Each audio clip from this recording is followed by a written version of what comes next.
ఎప్పుడైతే హాస్పిటల్లో తల్లి చచ్చిపోయిన పిల్లగాడు కూడా ఆల్మోస్ట్ చావు నోట్లో ఉన్నాడు అని తెలిసి పోలీసులు వచ్చి ఏసీపీ వెళ్ళి చెప్పడానికి పోతే థియేటర్ సిబ్బంది లేదు హీరో దగ్గరికి వెళ్ళడానికే వీళ్ళదని చాలాసేపు పోలీసులను కూడా హీరో దగ్గరికి పోనీయలేదు అధ్యక్ష, వాళ్ళ ప్రైవేట్ వీళ్ళు. చివరికి ఏసీపీ కోపం వచ్చేసి మిమ్మల్ని అందరిని తీసి లోపల వేయాల్సి వస్తుందని చెప్పిపోయి హీరోకు ఏసీపీ క్లియర్గా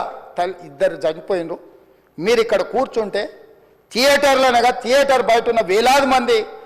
ఈ సినీ అభిమానులను మేము కంట్రోల్ చేయలేకపోతున్నాం, ల్యాండ్ ఆర్డరు శాంతి భద్రతలు చేయి దాటిపోయినాయి, మేము లాఠీ చార్జ్ చేయాల్సిన పరిస్థితి ఉంది, మీరు దయచేసి వెళ్ళిపోండి, వచ్చిండ్రు చూసిన కదా వెళ్ళిపోండి అంటే లేదు నేను సినిమా అయిపోయే వరకు ఇట్లే కూర్చుంటానని పోలీసులతో చెప్పిండని సిటీ కమిషనర్ నాకు చెప్పడం జరిగింది అధ్యక్ష. అదేవిధంగా ఇంకా కంట్రోల్ కాకపోవడంతో అప్పుడు డీసీపీ పై అధికారి రంగంలో దిగి వాళ్ళ అందరినీ లోపట వాళ్ళు ఎంబడున్న అడ్డుకుంటున్న వాళ్ళను పోలీసులతో జరిపించి చక్కగా డీసీపీ పోయి హీరో గారికి బయట చనిపోయినరు, పరిస్థితి చాలా గందరగోళంగా ఉన్నది,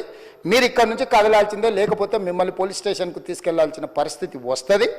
మీరు ఇక్కడ నుంచి కదలాల్సిందే అని బలవంతంగా అతన్ని